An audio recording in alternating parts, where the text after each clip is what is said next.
Hi and welcome. In this video, let's see how we can install color picker package for Atom software. Open file menu, select settings,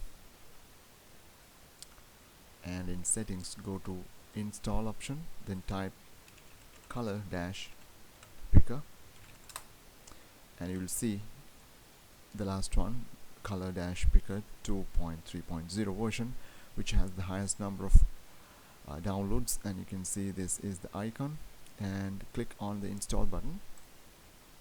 It'll take a couple of seconds to get installed. Okay, done. Now it has got installed and it has got activated as well. Now let's check how it works. I have already set up a page here, so let's say we want to change the color of the heading.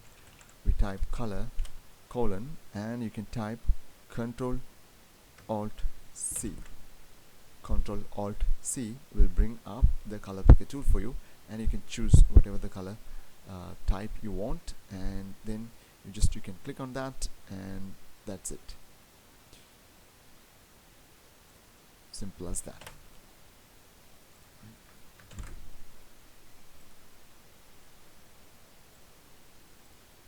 That's it.